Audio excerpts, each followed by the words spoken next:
With 40% of all business transactions involving foreign nationals or immigrants, it's important in today's economy to think globally. In part one of this presentation, speaker, coach, and author Bernice Ross has some pointers on working with global clients. First of all, they have very specific kinds of expectations. Depending where they're from, especially if they're from Germany, Switzerland, or Japan, they expect everything to go perfectly. Americans don't expect things to be perfect. We expect them to be fixed if there's a mistake. But people from other parts of the world really do expect kind of perfection. So your goal is to keep the number of problems at a minimum, and if there is a problem, you need to be on it and responding quickly. Also, global buyers and sellers expect you to respect their culture and to inquire about it so that you try to understand. You can make a lot of mistakes when you're working globally, but at least be in curiosity about who they are and where they come from. They also want someone who's very enthusiastic. They want someone who's excited to work with them, not someone who's like, oh my goodness, I can't think of these people. They don't understand the language, they don't understand the financing.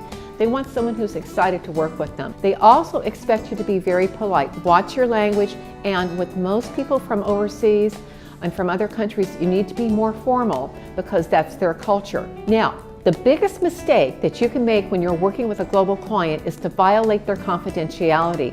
Under no circumstances do you talk about what they're doing, how much they're spending, because in most other countries it is considered to be very rude and garish to talk about financing. And also, people are very paranoid about their privacy.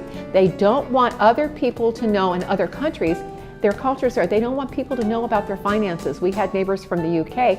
I didn't know for 5 years that he was a PhD with published books because they think it's inappropriate to talk about their business. Now, when you're out showing property to a foreign buyer, do you know buying signs to look for? Well, in most cases, you're not going to see any. They're not like Americans where we're all over the chart and we're, oh, this is wonderful, and you can kind of read what's going on with us. For many cultures, they keep their body language very still. The one buying sign, especially if they speak another language, is they say, would you please excuse us, we would like to talk. And you see them kind of walk away. You need to walk away from that. They are probably having a conversation about buying the house. That will be probably the only buying sign that you will see. But if they do that, you want to honor their privacy and walk away so that they can have that discussion and be thinking about what you're going to do to write that offer. In part two of this presentation, Bernice will explore marketing to global buyers, especially appealing to their senses. Thanks for joining us.